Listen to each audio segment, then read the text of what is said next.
Hey, I'm Matt. This is the 10-Minute Bible Hour podcast. And all right, this is it, my friends. We are finally going to land the plane on the first part of Matthew chapter 4, verses 1 through 11.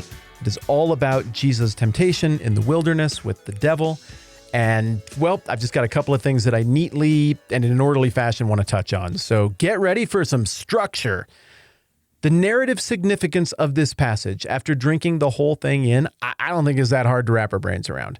Very simply, all hope for redemption is at stake in this showdown, in this duel. And if the devil somehow wins here, which I theorize was not ever actually a possibility, but if the devil were to win here, it would wreck everything. And by everything, I don't mean like, oh no, we'd have to wait till next season. No, I mean everything. Like all the hope and promise of redemption. It's not coming from anybody else. Either there's something that operates outside the system that can resolve what's going on inside the system, or there's nothing and you're just out of luck. So if there is any hope for the reconciliation of all the things that are broken, all of the things that hurt and are wounded about us as individuals, that have happened to us as individuals, that we've inflicted on others, that facelessly go wrong in the larger world, it is in the balance during this little chit-chat out in the desert. So the narrative significance is, well, if you're paying attention, all of that thick, giant chunk of Bible to your left right now, assuming you're not reading in Hebrew, is at stake. All of the setup, all of the plan, all of the everything. I know I've hinted at this example before, but I'm going to throw it out anyway. And I know this is like some of the stuff that I talk about culturally. Some of you are like, that is very offensive and I don't like it. I totally respect your opinion and you're right. I watch things that are offensive and am untroubled by it, and I can talk about why some other time. I also respect those of you who like things a little tamer. Here's the deal. Game of Thrones had a chance to be absolutely legendary. It's an amazing story that is all the juiciest bits of basically the history of the West, the Bible, Christian Europe, all of that stuff. And there's some pretty redemptive themes in this story. And everybody gets excited about it. There's an opportunity to like shape culture that comes with this. This transcended television and storytelling. It had a chance to be the legend, the myth of an entire generation. And then something went wrong. Maybe you heard about this, maybe you didn't. But the whole phenomenon came crashing down in the final season, season 8. The themes fizzled. The strength of the story fizzled. The characters quit making any sense. And then you look at it and you're like, well, what would it take to get back to a place where that could even happen again?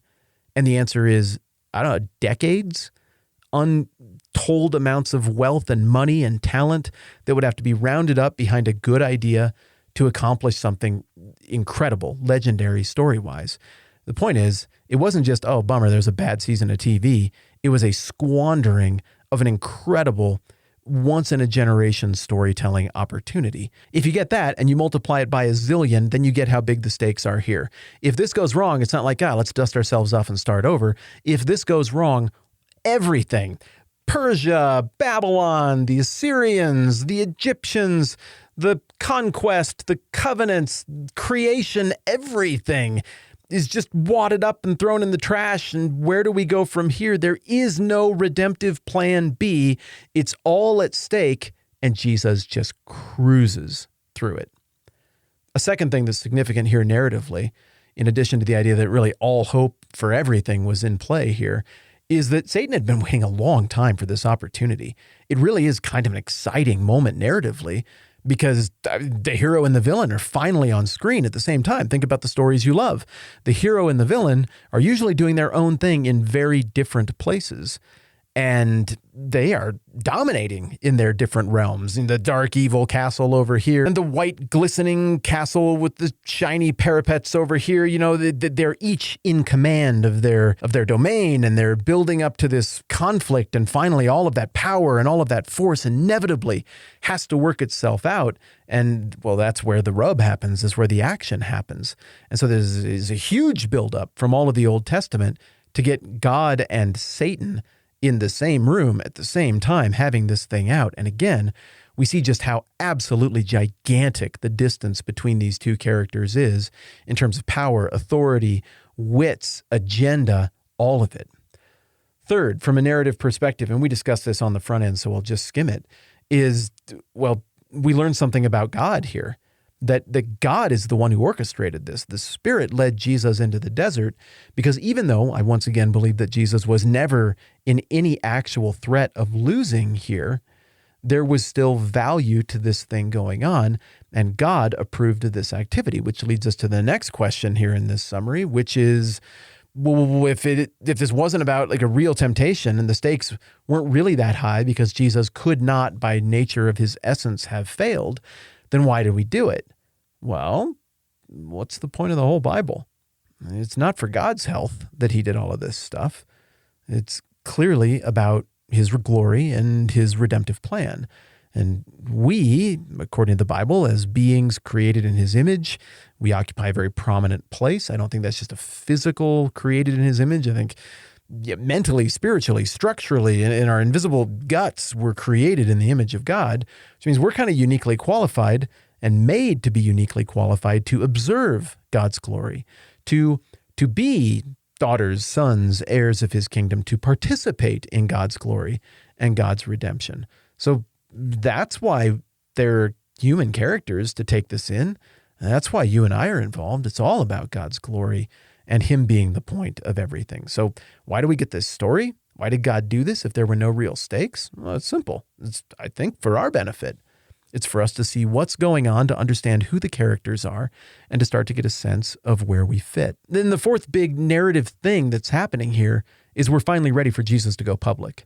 Everything that he needed to do, every box that he needed to check to be ready to just go and trot this thing out and do this in front of everybody, now we're done. And so when we finish verse 11 and he gets attended to by the angels and we get into verse 12 and he starts doing stuff, now we're in the full swing of things. We're into full adult ministry mind Jesus, who's completely ready to get traction and moving forward in this redemptive narrative. So we got all this narrative stuff going on. We got to take that with us from the temptation account. We've got the personal question of temptation and what really is the point of following Jesus. Is it first and foremost to resist temptation? Or is that an additional question, but the larger point is not the negative, avoid doing naughty, but the proactive, follow in Jesus' footsteps as his servant, assuming a right posture before the king as a son, a daughter, an heir, etc. And obviously it is the latter.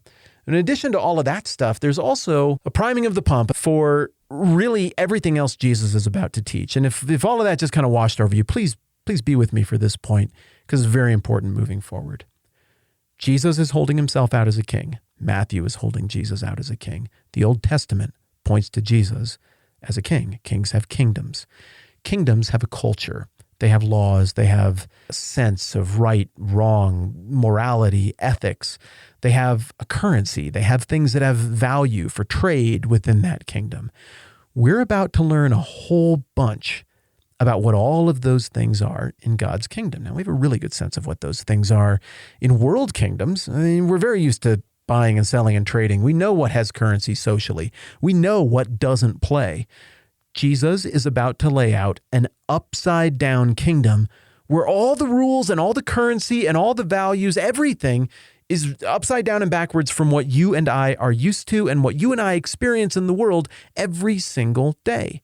And so coming off of all of this business, the Jewish memory for the original audience would have included, frankly, lots of people who didn't pass the tests that Jesus passed. People who tried to build kingdoms, but the kingdoms were subject to the same laws of entropy that all kingdoms are subject to, the same laws of human selfishness and power that it's all subject to. And then they saw these kingdoms come and go.